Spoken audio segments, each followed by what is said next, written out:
우리 모두는 행복한 인생을 꿈꿉니다. 우리가 신앙생활을 하는 이유도 실은 행복하기 위해서죠. 불행을 바라고 신앙생활을 하는 사람은 아무도 없을 거예요. 그래서 신앙의 궁극적인 목적은 사실 행복에 있습니다. 우리가 이 땅에서 그 고된 십자가를 지고 좁은 문, 좁은 길로 걸어가는 것도 영원한 행복을 얻기 위해서죠. 풀의 꽃과 같이 쉬 사그라져 버리는 그런 우리의 인생이기에 손에 졌다 피면 사라져버릴 그런 일시적인 행복을 추구하는 것이 아니라 영원한 행복을 바라기에 우리는 신앙생활을 하고 예수님을 믿습니다. 그러나 세상 사람들은 어떻습니까? 유물론의 세례를 받은 그들은 이 땅의 삶이 전부인 줄 압니다. 눈에 보이는 이 세계가 전부라는 착각 속에 살아가죠. 그래서 그들의 모든 관심은 현세, 이 현재에 있습니다. 그래서 어떻게 하면 지금 이 순간 행복을 누릴 수 있는가? 여기에 모든 관심을 쏟습니다. 여러분, 소확행이라는 말을 들어보셨을 겁니다. 여러분, 소확행이라는 말의 뜻이 뭐죠? 소소하지만 확실한 행복이라는 뜻이에요. 여러분, 어떻게 하면 확실한 행복을 손에 넣을 수 있을까요? 세상은 인간이 행복에 이르기 위한 그 첫 단추, 행복을 위한 전제 조건에 대해 말할 때 자기 결정권 또는 자기 주체성을 지닌 인간이 먼저 되어야 한다고 말을 합니다. 제가 아직 우리 경주에서 대형 서점을 발견하지 못했는데요. 여러분 혹 대형 서점에 가보실 일이 있다면 한번 가셔서 그 자기계발 코너에 한번 가보시기 바랍니다. 그곳에 가면 성공학, 처세술, 또 인간관계 이런 장르의 굉장히 많은 책들이 있는데요. 대단하다고 하는 분들이 쓴 많은 책들이 있습니다. 근데 여러분, 그런 책들이 하는 이야기, 공통적인 이야기가 뭐냐 하면 자기 주체성을 가지고 자기 주도적인 인생을 살아가야 한다, 그런 얘기를 합니다. 다시 말해서 네 인생의 주인은 너야. 너가 내 인생의 주인이니 네가 하고 싶은 것을 하면서 살아. 거기에 행복이 있어. 또 모든 것은 내 마음먹기에 달렸어. 그러니 자신을 가지고 먼저는 내 자신을 믿고 주도적인 삶을 살아간다면 넌 뭐든지 이룰 수 있을 거야. 이런 이야기예요. 그러니까 세상에서 말하는 행복한 삶을 위한 전제 조건은 내가 생각한 대로 내 뜻대로 선택하고 결정할 수 있는 자유, 이것이 먼저 전제가 되어야 되고, 내가 옳다고 하는 그 길을 선택하는 것이 행복한 인생의 비결이라고 말을 합니다. 그런데 우리 기독교는 그것을 죄라고 말합니다. 내 생각, 내 방식, 내 뜻, 내 계획, 내 목적, 내 소원, 이렇게 나를 세우고 나를 위해 살아가는 삶, 다시 말해 내가 내 인생의 주인이 되고 왕이 돼서 살아가는 것이, 성경은 바로 그것이 죄라고 말을 합니다.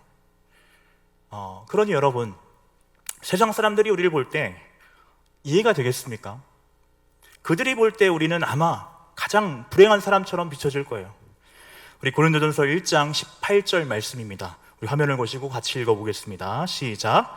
십자가의 도가 멸망하는 자에게는 미련한 것이요 구원을 받는 우리에게는 하나님의 능력이라. 아멘. 예수님을 따라가는 십자가의 길을 걷는 성도에게 십자가란 다른 것을 의미하지 않습니다. 나는 이제 없고 내 안에 그리스도만 사신다고 하는 자기 부인, 십자가는 곧 자기 부인을 의미하는 것이기에 그런 십자가를 사랑하는 우리를 세상은 이해하지 못합니다. 여러분, 이처럼 우리 기독교의 진리는 참으로 역설적이에요. 세상과 전혀 다른 관점을 제시한다는 데서 참 역설적이라는 것입니다. 우리 기독교 신앙의 핵심 교리를 잘 정리한 웨스트민스터 소유리 문답이 있습니다. 이 소유리 문답의 첫 번째 질문이 뭐냐 하면 다들 잘 아실 거예요. 사람의 제일 되는 목적이 무엇입니까? 여러분, 이에 대한 대답도 잘 알고 계시죠? 사람의 제일 되는 목적은 하나님을 영화롭게 하고 영원토록 그분을 즐거워하는 것입니다. 이처럼 우리 기독교에서 말하는 인생의 목적과 의미, 그리고 행복이란 하나님을 영화롭게 하고 그분을 즐거워하는 것이라는 거예요. 그래서 여러분, 하나님을 가까이 하는 것이 복입니다.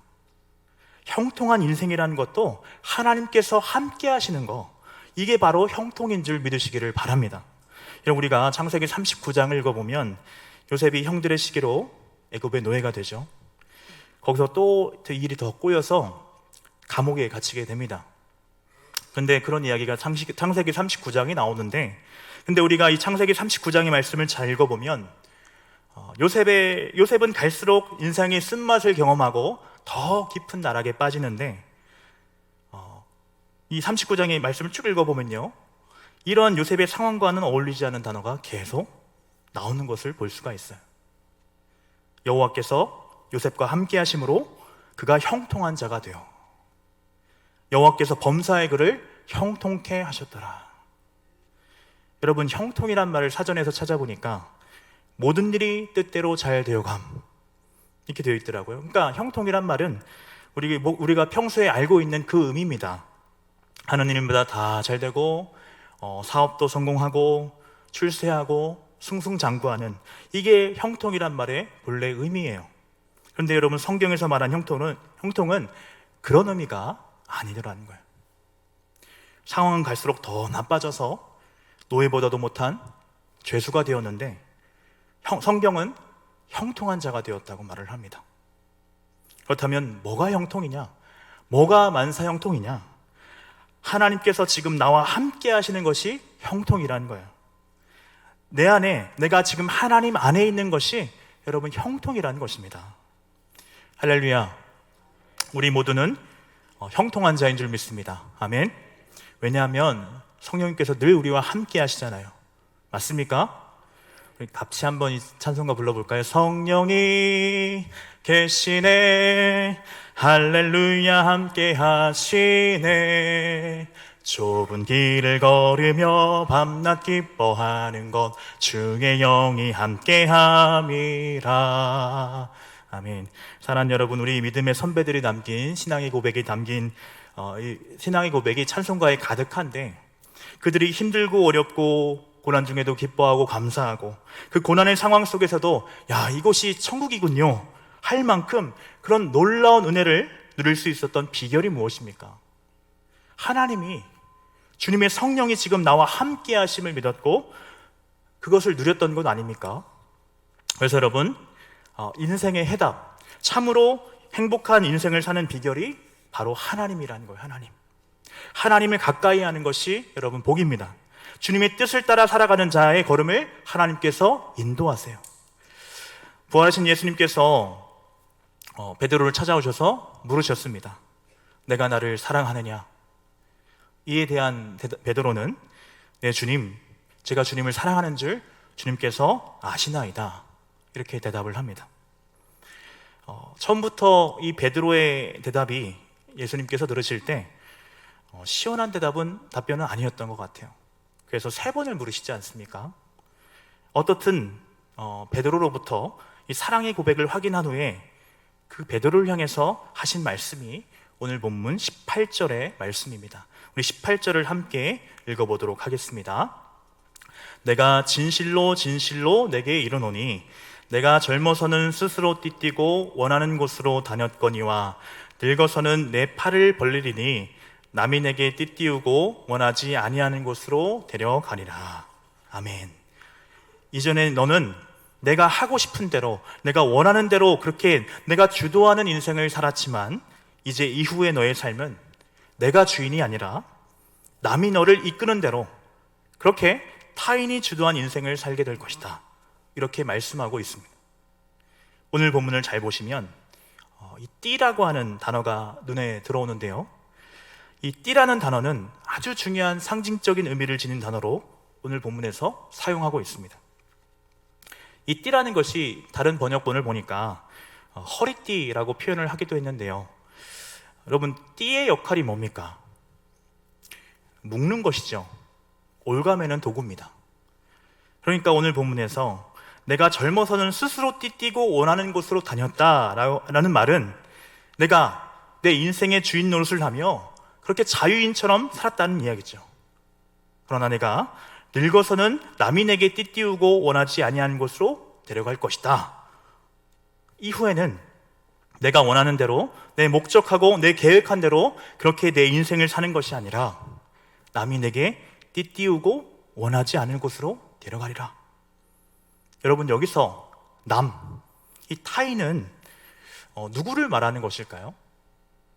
우리 19절을 보시면 베드로에게 하신 이 예수님의 말씀이 그의 죽음을 가리켜 하신 말씀이라고 요한은 코멘트를 남겼습니다. 그래서 이 남이라고 하는 사람은, 남은 다 로마 군인으로 볼 수도 있겠는데요. 근데 여러분, 단지 이 예수님의 말씀은 그 죽음만을 가리키는 것이라기보다는 성령으로 거듭난 베드로가 어떻게 변화될 것인지를 말씀하고 있다는 측면에서 여기서 말한 남이란 주님을 말하는 것이라고 볼 수 있을 것입니다. 그래서 이 말씀은 성령으로 거듭나고 성령을 쫓아 살아가는 사람의 모습이 어떠해야 되는지에 대해서 잘 보여주는 말씀이라고 할 수 있겠습니다. 오늘 말씀에서 우리가 분명히 알아야 할 것은 성령으로 거듭났으며 성령을 쫓아 살아가는 사람은 결코 자신을 위한 삶을 살지 않는다는 것입니다. 이미 나의 옛사람은 죽었어요. 나의 옛사람은 죽었기 때문에 나는 없어요. 그래서 내 권리를 주장하지 않는다는 거예요. 그저 주님께 매인 인생이 돼서 하나님께서 이끄시는 대로, 주님의 뜻대로, 주님의 뜻하심을 위해서 살게 된다는 것입니다. 여러분, 우리가 이전에 많이 불렀던 복음성가 가운데 주님 말씀하시면 이라는 찬양이 있습니다. 아까 우리 예배위원과 같이 예배 준비를 하면서 물어보니까 오남선교 오늘 특송곡이더라고요. 주님 말씀하시면. 이전에 우리 담임 목사님께서 소개하시길 신호등 찬양이라고 소개를 해주셨는데, 가사를 보면 이렇습니다. 주님 말씀하시면 내가 나아가리라. 주님 뜻이 아니면 내가 멈춰서리라. 나의 가고 서는 것 주님 뜻에 있으니 오 주님 나를 이끄소서. 여러분, 이 가사의 뉘앙스를 보면 어떻습니까? 말씀하시면 내가 나아가고, 뜻이 아니면 내가 멈춰서고, 결정권이 내게 있어요. 그렇죠? 맞습니다. 하나님은 참으로 인격적인 분이셔서 이와 같은 방식으로 우리를 이끄시고 인도하십니다. 억지로 강제로 뒷목 잡아 끌면서 그렇게 가시는 분이 아닙니다. 우리의 의사를 물으시고 순종의 길과 불순종의 길, 양갈래길에서 선택권을 주시는 분이 우리 하나님이십니다. 그런데 오늘 본문에서 베드로에게 하신 말씀은 좀 다릅니다. 제가 앞서 이 띠라고 하는 단어가 아주 중요한 상징적 의미를 지닌 그런 단어로 오늘 본문에서 쓰였다고 말씀을 드렸는데요, 오늘 본문 하반절에서 사용된 띠란 죄수를 묻는 밧줄을 영산시키는 단어예요. 그러니까 이제 베드로에게는 의사결정권이 없다는 거예요. 하나님의 뜻을 거스를 자유가 없다는 거예요. 하나님이 이끄시는 대로 이제 그의 삶엔 하나님의 뜻만 있다는 거예요. 이제 내 의사는 전혀 중요한 게 아닙니다. 여러분, 우리에게 의사결정권이 있습니다. 그래서 때론 하나님의 말씀이라 할지라도 재고 따져보고 사이즈에 안 맞다 싶으면 사용하고 거절하는 그런 모습이 우리에게 있습니다. 근데 오늘 본문에서 베드로에게 하신 이 말씀은 이제 너에겐 그런 의사결정권이 없다는 거예요. 너는 이제 내 것이야. 너는 완전히 이제 나의 소유야. 그러니 너는 내가 다스릴 것이고 내가 필요한 대로 너를 사용할 것이다 하는 그런 말씀인 거예요. 내가 나를 사랑하느냐 하시는 주님의 물음에 네 주님, 제가 주님을 사랑합니다 라고 하는 고백을 주님께서는 그 진실된 고백으로 받으셨고, 베드로를 하나님의 것으로, 하나님께 온전히 바쳐진 인생으로 그를 받으셨다는 것입니다. 이제 베드로에게 내 뜻은 없어요. 하나님의 뜻만 그 삶 가운데 있는 거예요. 정말 먹든지 마시든지 무엇을 하든지 하나님의 뜻만 그 삶 가운데 있는 것입니다. 무엇보다 여러분, 우리가 이 베드로의 선천적 기질이라고 할까요? 성향을 잘 알지 않습니까? 원래 베드로는 가만히 있지 못하는 성격의 사람이에요. 늘 나서기를 좋아하고 그렇게 주도적인 인물이었습니다. 근데 이제 그에게는 자신의 계획, 목표, 주도적인 삶을 살아갈 자유, 그런 건 존재하지 않아요. 하나님께서 이끄시는 대로, 하나님께서 끌어가시는 대로 하나님께 온전히 매인 인생이 된 것입니다. 말해서 못하겠습니다만 신앙에 있어서 순종의 가치는 참으로 중요합니다. 그런데 여러분, 오늘 본문에서 나타나는 베드로와 주님의 이 관계는요, 순종과 불순종, 늘 그 양갈래길에서 무엇을 선택할지, 순종과 불순종 그 수준을 넘어선 것 같아요. 베드로에겐 오직 하나님의 뜻만 있는 것입니다. 하나님의 뜻에 거슬 자유는 그에게 존재하지 않는 거예요. 이것이 온전히 하나님의 소유, 하나님의 겉된 인생, 주님께 메인 인생인 것입니다. 사랑하는 여러분, 하나님께서 찾으시는 사람은 오늘 말씀의 이 베드로처럼 온전하게 하나님의 겉된 사람, 주님께 온전히 메인 인생, 하나님께서 주도권을 쥐고 끌고 가시는 인생, 마음껏 하나님의 것으로 사용하실 수 있는 그런 사람을 찾으시고 하나님은 원하신다는 거예요. 변은 익을수록 고개를 숙이고 성도는 익을수록 말이 없다는 말이 있습니다. 여러분, 이 말은 누가 한 말일까요? 제가 한 말입니다. 성도는 익을수록 말이 없다. 여기서 말이 없다는 것은 부정의 의미가 아닙니다. 긍정의 의미예요. 자기 주장을 하지 않는다는 거예요. 이끄시는 대로 기꺼이 순종하겠다는 의미입니다.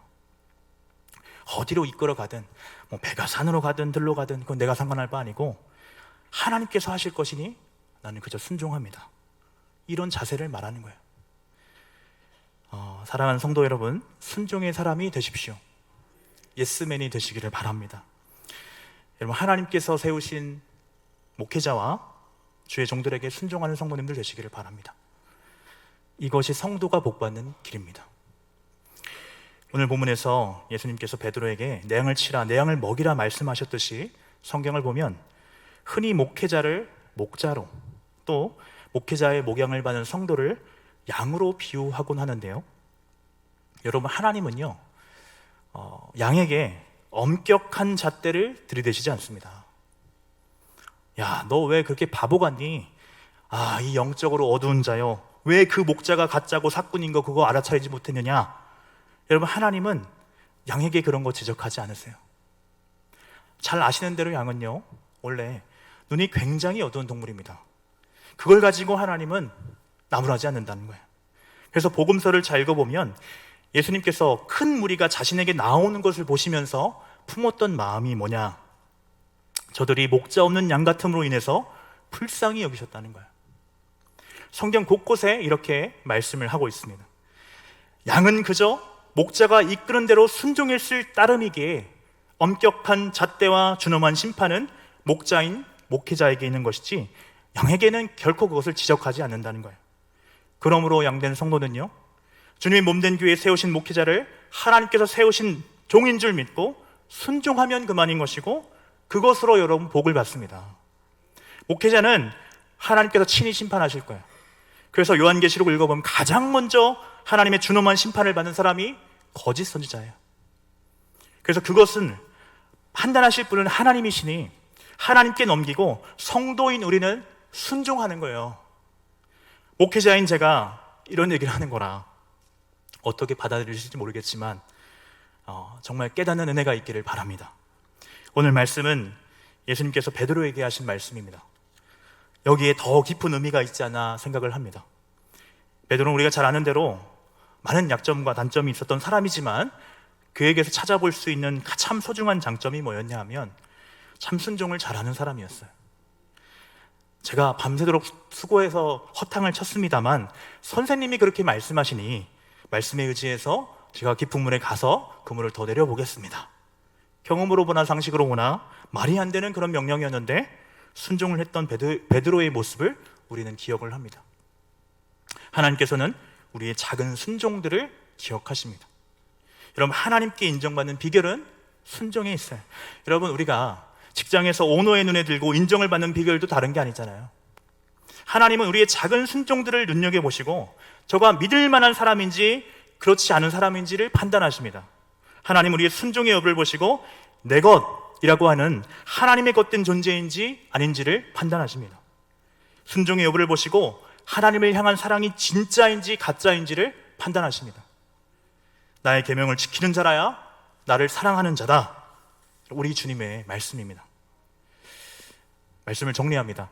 서두에 행복에 관한 이야기로 말씀을 시작을 했습니다. 세상은 행복을 위한 전제 조건으로 자기 결정권과 자기 주도적 인생을 살라고 말합니다. 그러나 성경은 이와는 정반대의 이야기를 합니다.